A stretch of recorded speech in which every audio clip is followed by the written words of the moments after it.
The USS Helena shuddered as the shell hit somewhere above, and in the belly of the ship, 17-year-old Tommy Briggs couldn't tell up from down anymore.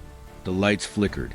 Steam hissed from a dozen pipes, and the deck plates vibrated so hard his teeth chattered.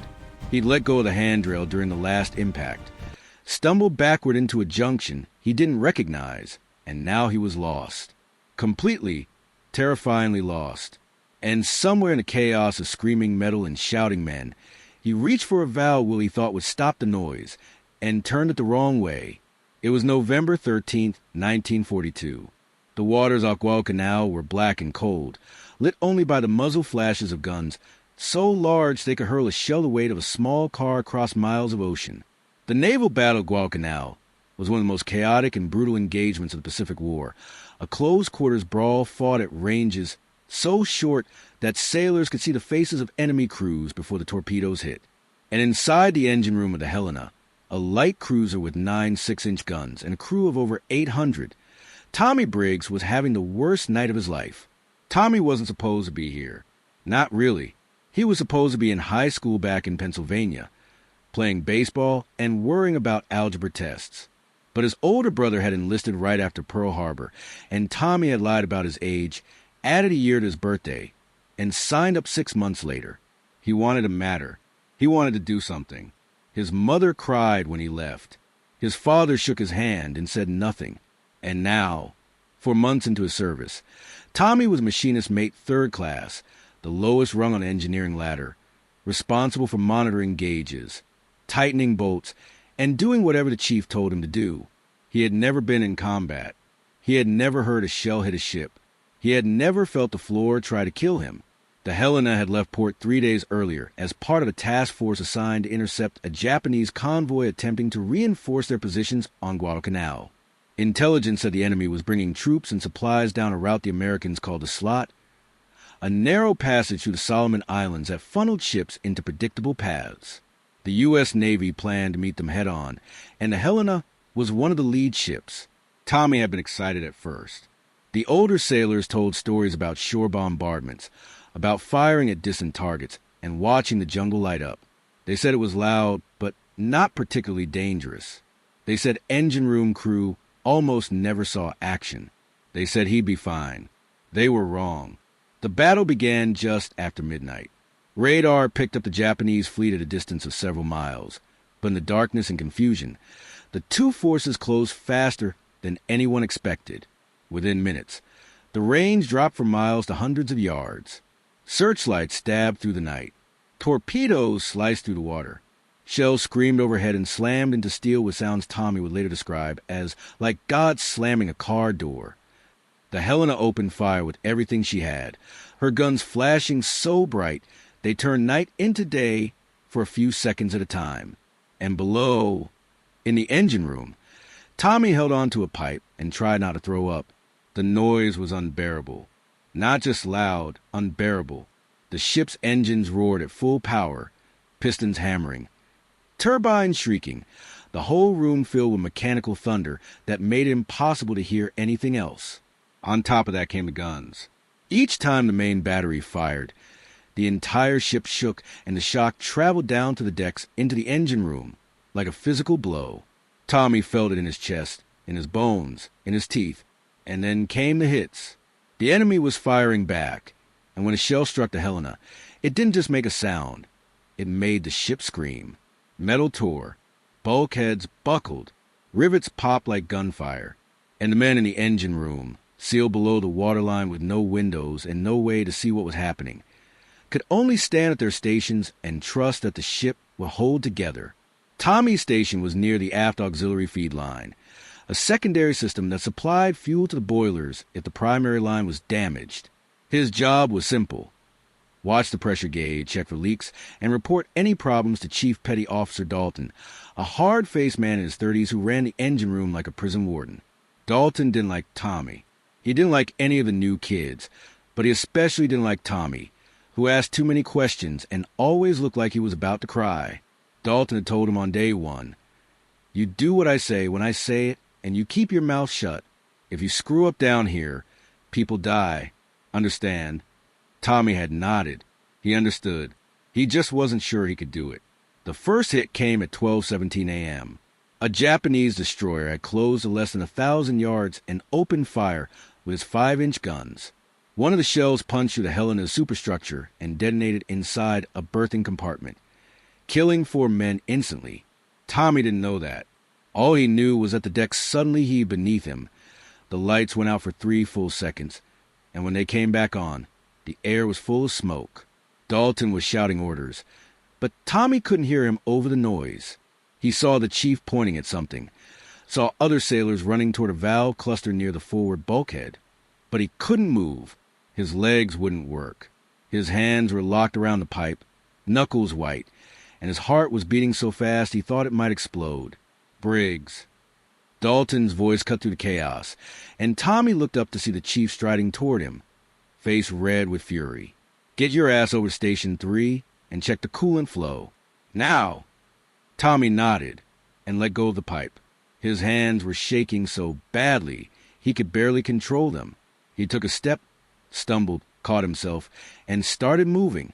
Station 3 was on the port side, about 30 feet away, past a maze of pipes, valves, and machinery. He'd been there a dozen times during drills, but now, with the lights flickering and smoke drifting through the compartment, everything looked different. He passed the main coolant pump, ducked under a low-hanging steam line, and tried to remember the route. Left at the condensate tank, right at the fuel manifold, straight past the generator coupling. But the ship shook again, harder this time, and Tommy lost his balance. He grabbed for a handhold, missed, and slammed into a control panel. Pain shot up his shoulder. He staggered, took 2 more steps, and realized he had no idea where he was. Panic hit him like cold water. He spun around, looking for something familiar, but everything was a blur of steel and shadow. The pipes all looked the same. The valves all looked the same. He couldn't see Dalton. He couldn't see anyone. The noise was crushing him. The heat was suffocating him, and he couldn't breathe. He turned left, then right, then left again, moving faster now, almost running, his boots clanging on the deck plates. He had to get back to his station. He had to find the chief. He had to get out. He rounded a corner and found himself in a narrow junction he didn't recognize. There were 3 valves on the wall in front of him, painted red, and a 4th one, painted yellow, mounted on a vertical pipe near the ceiling. A pressure gauge beside it was reading higher than it should, the needle bouncing in the red zone. Tommy stared at it. He'd been trained to respond to overpressure. You were supposed to bleed off the excess, reduce the load, keep the system stable. He reached for the yellow valve, gripped the wheel with both hands, and turned it clockwise. It resisted at first, then gave way, spinning smoothly. The gauge needle dropped. Tommy felt a brief flash of relief. He'd done something right. But the valve he'd just closed wasn't a pressure relief valve. It was a primary shutoff for Fuel Line C, a backup feed that supplied oil to boiler number 2. And when Tommy turned that wheel, he cut off the flow of fuel to one of the ship's 4 boilers. Within seconds, the temperature in boiler 2 began to drop. Within a minute, the steam pressure dropped. Within 2 minutes, the engine room crew noticed a power loss, and Chief Dalton started screaming. Who the hell touched Fuel Line C? Tommy heard the shout and froze. He looked at the valve, looked at the gauge, and felt his stomach drop. He'd turned the wrong one. He'd shut off fuel to a boiler in the middle of a battle. The ship was losing power, and it was his fault. He wanted to run. He wanted to disappear. But there was nowhere to go.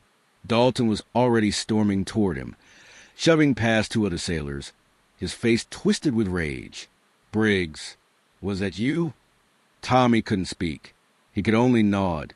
You stupid. Dalton's voice cut off as another shell hit, this one closer, and the entire ship rolled to starboard. Somewhere above, something exploded.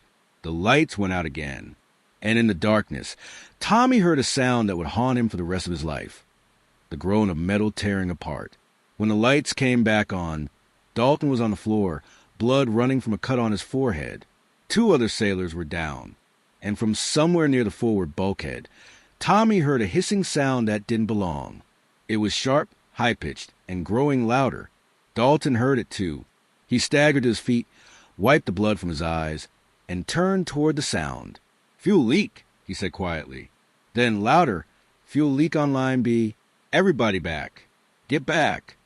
Fuel leaks in the ship's engine room were among the most dangerous emergencies a crew could face. The fuel oil used to power the boilers was thick, sticky, and highly flammable. If it sprayed onto a hot surface, a steam pipe, an exhaust manifold, or anything else running at high temperature, it could ignite instantly, and once it started burning, it was almost impossible to stop. Fuel fires spread fast, consumed oxygen, and filled compartments with toxic smoke. Men died not from the flames, but from suffocation, trapped below decks with no way out. And if the fire reached the fuel tanks, the ship could explode. Dalton grabbed a flashlight and moved toward the leak, shouting for someone to bring a fire extinguisher. Tommy stayed where he was, pressed against the wall, watching. He could see the spray now, a fine mist of oil shooting from a ruptured section of pipe near the base of Boiler 1. It was hitting the deck, pooling, spreading toward a steam line that glowed faintly in the dim light. If the oil reached that pipe, it would ignite.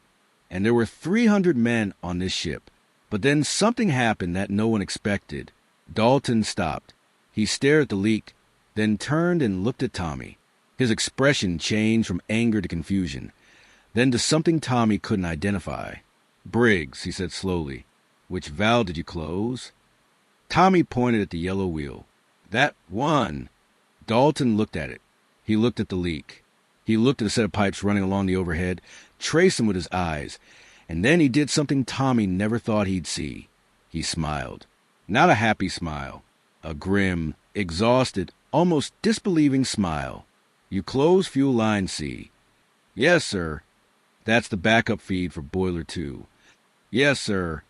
"Which means Boiler 2 isn't pulling fuel from the manifold anymore." "Yes, sir." Dalton walked over to the leak and knelt down. He put his hand near the spray, felt the pressure, and stood up. "Line B is ruptured.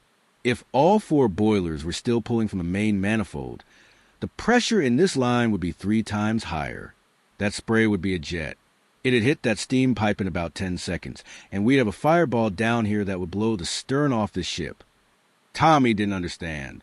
"But You shut off one of the boilers," Dalton said. "You dropped the pressure in the fuel system.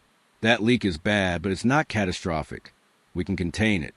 He looked at Tommy for a long moment, then shook his head. "You just saved this ship, kid." Tommy felt dizzy. He couldn't process what he was hearing. He'd made a mistake. He'd panicked, turned the wrong valve, done exactly what he wasn't supposed to do. And somehow, that mistake had prevented a disaster. "I didn't mean to." "I know," Dalton said. He turned to the other sailors, who were staring at the leak with wide eyes. "Get that line sealed off. Redirect flow through line D. And somebody find me a damage control party to patch that rupture."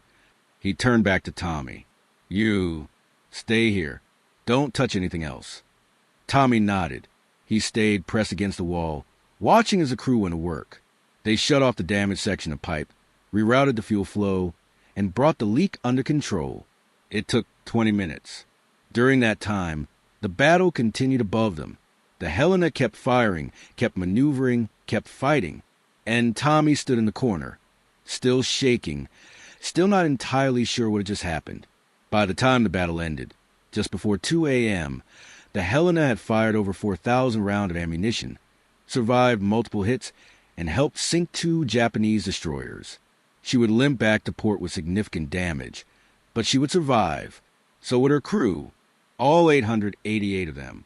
The next morning, as the ship sailed slowly toward the base of the Espiritu Santo, Chief Dalton found Tommy in the mess hall. The kid was sitting alone, staring at a cup of coffee he hadn't touched. Dalton sat down across from him.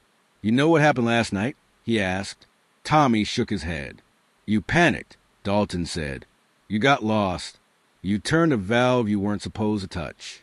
And in doing that, you accidentally lowered the fuel pressure in the exact system that was about to fail. If you hadn't closed that valve, Line B would have been under full pressure when it ruptured. The spray would have ignited. We would have lost the engine room, maybe the whole aft section. 300 men would have died." He paused. Instead, nobody died. Because you screwed up. Tommy didn't know what to say. I'm sorry. Don't be sorry, Dalton said. Just don't ever do it again. He stood up, started to walk away, then stopped. And Briggs, you did good, even if you didn't mean to. Tommy stayed in the Navy for the rest of the war. He served on the Helena until she was sunk by Japanese torpedoes in July 1943, and then he transferred to another cruiser. He survived the war, went home, and never talked much about what happened at night off Guadalcanal. But the men who were there remembered. They remembered the kid who got lost in the engine room. They remembered the mistake that saved them all. And they remembered that sometimes, in the chaos of war, the right thing happens for the wrong reasons. The USS Helena earned 7 battle stars during World War II. She fought in some of the most brutal naval engagements of the Pacific Theater, from the attack on Pearl Harbor to the grinding battles around the Solomon Islands. She was fast, powerful, and remarkably resilient. But on the night of November 13th, 1942, none of that mattered as much as a 17-year-old kid who turned the wrong valve at the right time. The lesson here isn't about mistakes. It's about chaos. War is not a clean, orderly process where every action leads to a predictable result. It's a maelstrom of chance, confusion, and consequence, where the outcomes depend as much on luck as on skill. Tommy Briggs didn't save his ship because he was trained or brave or even competent. He saved it because he was terrified, lost, and wrong. And in that moment, wrong was exactly what the ship needed. That's the uncomfortable truth about survival in combat. You can drill a crew to perfection. You can train them on every system, every procedure, every possible emergency. But when the shells start flying, the lights go out, and the world turns into noise and fire, all that training compresses into a single desperate thought: stay alive. And sometimes in the middle of that chaos, a mistake becomes a miracle. The fuel leak on Limeby was caused by shrapnel from a near miss that fractured a weld in the pipe. The damage was invisible from the outside, a tiny crack that grew larger under pressure until it finally gave way. If the fuel system had been operating at full capacity, with all 4 boilers drawing from the main manifold, the leak would have been catastrophic. The pressure would have forced oil through that crack at a rate of several gallons per second, creating a pressurized spray that would have reached the nearest heat source within moments. Once ignited, that spray would have turned into a flamethrower, filling the engine room with fire and consuming everything in its path. The crew would have had seconds to react, and in an enclosed space filled with fuel, steam, and smoke, seconds wouldn't have been enough. But Tommy's mistake changed the equation. By closing the valve on fuel line C, he reduced the load on the manifold. Boiler 2 stopped drawing fuel, and the pressure in the system dropped by nearly a third. When Limeby ruptured, the leak was still serious, but it wasn't explosive. The oil dripped and pooled instead of spraying. The crew had time to isolate the damaged section, reroute the flow, and contain the spill, and the ship kept running. Chief Dalton understood this immediately. He'd spent 15 years in the Navy, most of it in engine rooms, and he knew the systems inside and out. He knew what a high-pressure fuel leak looked like. He'd seen one before, on a destroyer in the Atlantic, and he'd watched it turn into an inferno that killed 8 men. So when he saw the leak on Line B and realized the pressure was lower than it should have been, he put the pieces together in seconds. The kid had closed the wrong valve. The kid had reduced the fuel flow. The kid had saved them all. It was blind luck dressed up as incompetence, and Dalton recognized it for what it was. But Tommy didn't see it that way. For weeks after the battle, he was convinced he'd failed. He replayed the moment over and over in his head, seeing himself stumble through the engine room, seeing himself reach for the valve, seeing himself turn it the wrong way. He felt ashamed. He felt stupid. He felt like he didn't deserve to be there. The other sailors tried to tell him otherwise. They slapped him on the back, called him lucky, made jokes about the kid who saved the ship by screwing up. But Tommy couldn't shake the feeling that he'd only survived because of chance, not because of anything he'd done right. It took him years to understand that chance was the point. Survival in war isn't about being perfect. It's about being there when the moment happens, and doing something, anything, that shifts the balance. Tommy had been in the right place at the right time, and his mistake had been the right mistake. That didn't make him a hero, but it did make him part of the story, part of the long chain of accidents and decisions that kept the Helena afloat that night. And that mattered. The naval battle of Guadalcanal lasted 2 days, involved more than a dozen ships from both sides. It was chaotic, brutal, and fought at ranges so close that some sailors reported seeing the faces of enemy crews illuminated by muzzle flashes.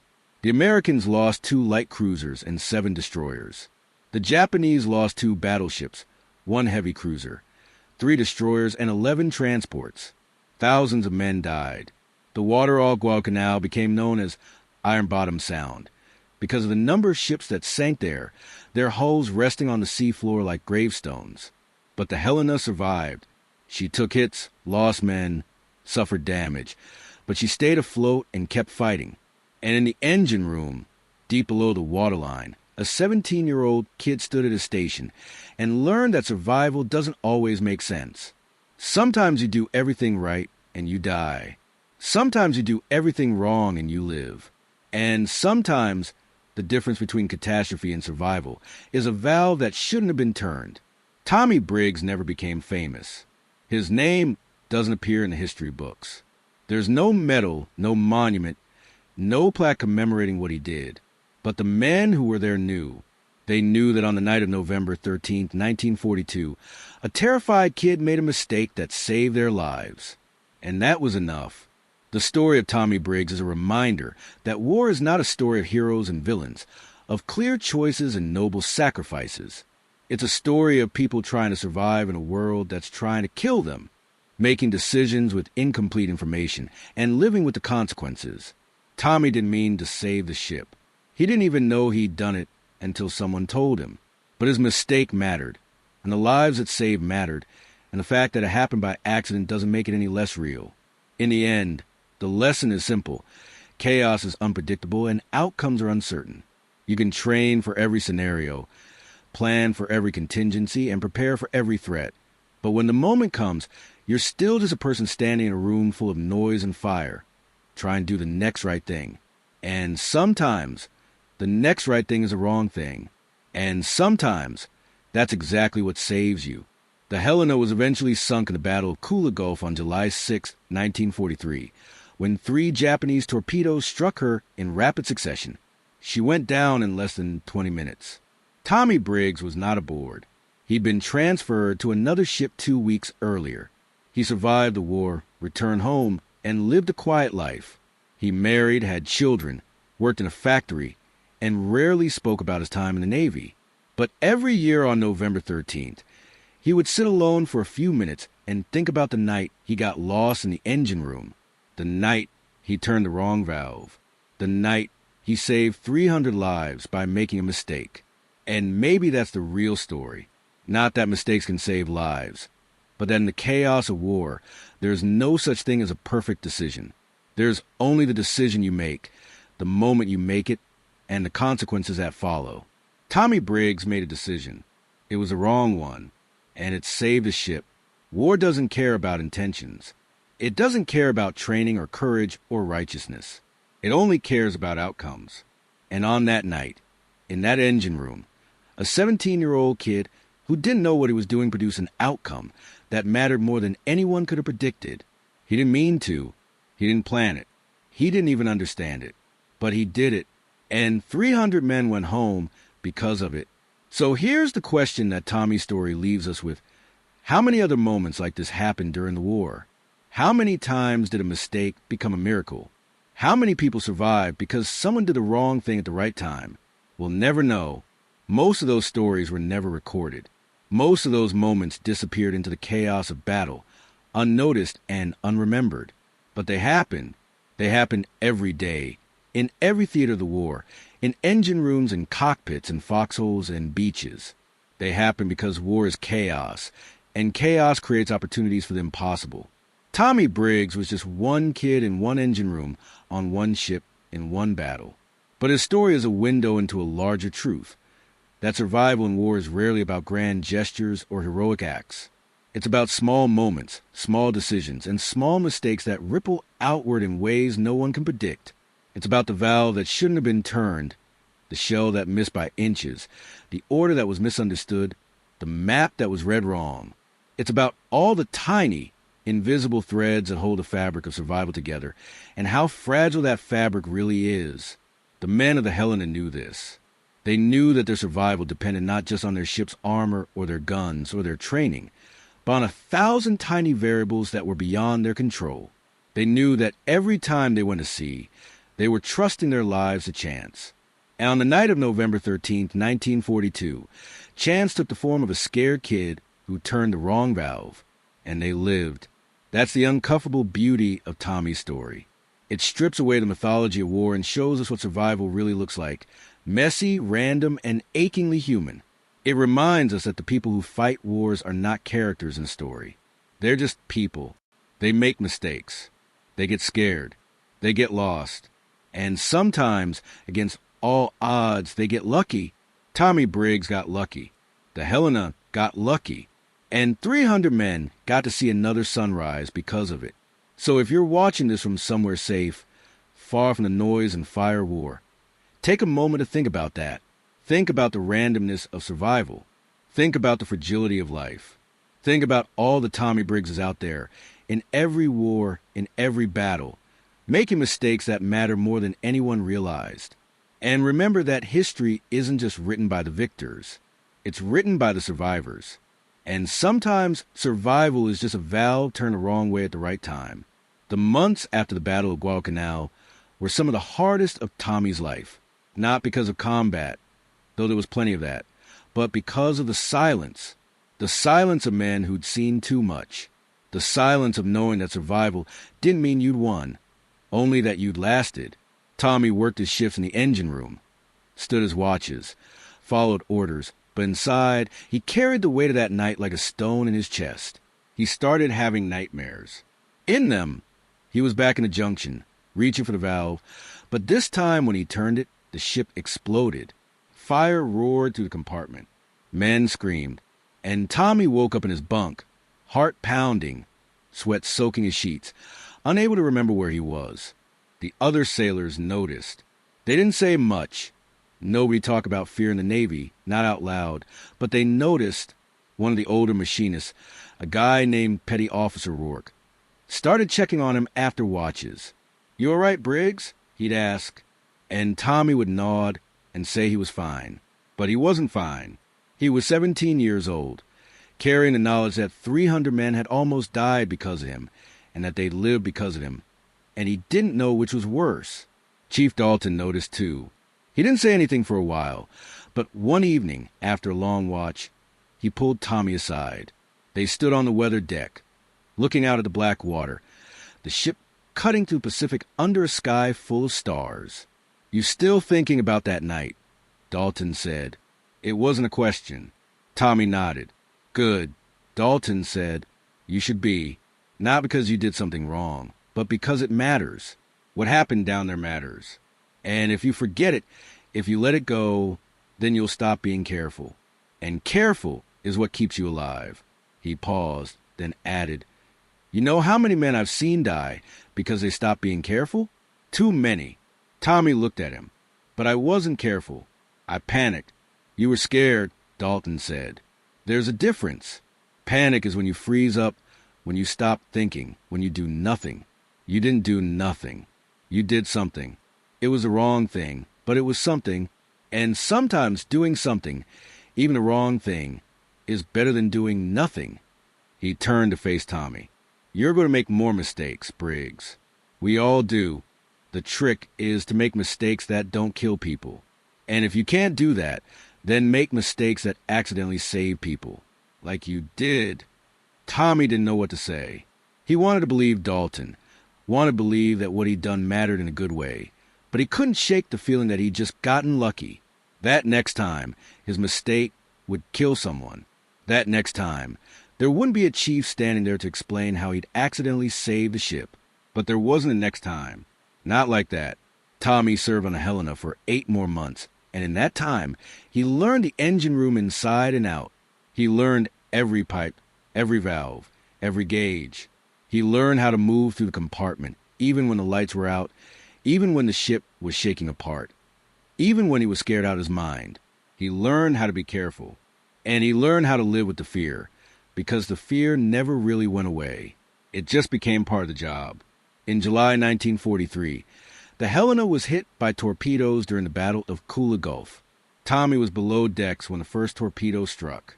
He felt the impact, felt the ship lurch, and knew immediately what had happened.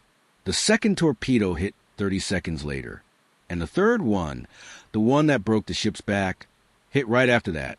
The order came to abandon ship. Tommy helped shut down the boilers, helped secure the fuel lines, and then he climbed up through the smoke and chaos to the main deck.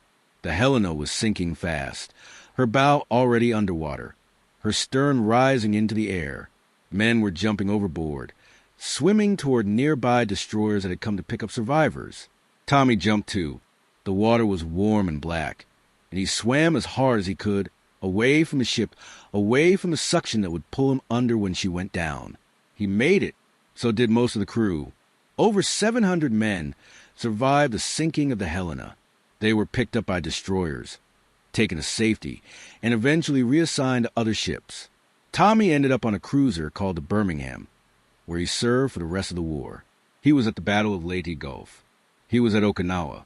He survived all of it. And when the war finally ended in August 1945, Tommy Briggs went home. He didn't talk about the war much. His family asked, of course, but he didn't know how to explain what it had been like. How do you explain the noise? The fear? The randomness of survival? How do you tell someone that you saved 300 lives by accident and that you still don't know if you deserve to survive? So he didn't. He said he'd been in the engine room, that he'd done his job, and that he was glad to be home. And he left it at that. But he thought about it for the rest of his life. He thought about it. He thought about Chief Dalton, who'd been killed when the Helena went down. He thought about the men in the engine room, the ones who worked beside him, laughed with him, taught him how to survive. He thought about the valve, the yellow will he'd turned in a moment of panic, the mistake that had saved them all. And he wondered, sometimes, if it really had been a mistake, or if maybe in some strange way he'd done exactly what he was supposed to do. The truth is, we'll never know. Tommy didn't know. Dalton didn't know. None of the men who were there that night knew. All they knew was that the ship didn't explode and that they survived. And in the end, maybe that's all that matters. Not the reasons, not the intentions, not the question of whether it was luck or skill or fate, just the outcome. The simple, undeniable fact that 300 men lived. War is full of moments like this.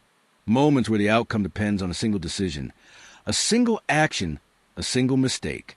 Moments where the difference between life and death is so small, so fragile, that it seems impossible it could matter. But it does. Every time. And the people who survive those moments carry them forever, whether they talk about them or not. Tommy Briggs carried his moment for 63 years, until he died in 2005 at the age of 80. And when he died, he took with him a memory of that night in the engine room, the night he turned the wrong valve and saved 300 lives. But the story doesn't end with Tommy. It ends with us, with the question of what we do with stories like this. Do we remember them? Do we learn from them? Do we understand what they're really telling us? Because Tommy's story isn't just about a mistake that saved his ship. It's about the nature of survival itself. It's about the fact that in moments of chaos, the rules break down and outcomes become unpredictable. It's about the fact that sometimes the people who survive are not the ones who did everything right, but the ones who did something, anything, that shifted the balance in their favor. And it's about the fact that we are all, in some way, like Tommy Briggs. We're all just people trying to navigate a world full of noise and fire, making decisions with incomplete information and hoping that somehow we'll make it through. Tommy made it through, and so did 300 other men, because of a mistake, because of chaos, because of luck. Call it whatever you want. The result is the same. They lived, and that's what matters. So here's what I want you to take away from this story. Not that mistakes are good, or that panic is useful, or that you should close random valves in engine rooms. But that survival is complicated. It's messy, it's random, and it's human. Tommy Briggs was not a hero. He was a scared kid who made a mistake. But that mistake mattered. It mattered to him. It mattered to men he served with, and it matters to us because it reminds us that history is not just made by the brave and the bold. It's made by people like Tommy, people who stumble through the chaos, do their best, and somehow, against all odds, survive. Tommy Briggs turned the wrong valve, and 300 men lived. Remember that. Remember him. And remember that in the chaos of war and in the chaos of life, there is no perfect decision. There's only the decision you make and the consequences that follow. And sometimes, if you're very, very lucky, those consequences save lives. If you found this story powerful, subscribe for more untold stories from history that reveal the truth about courage, survival, and humanity. And let me know in the comments, where in the world are you watching this from?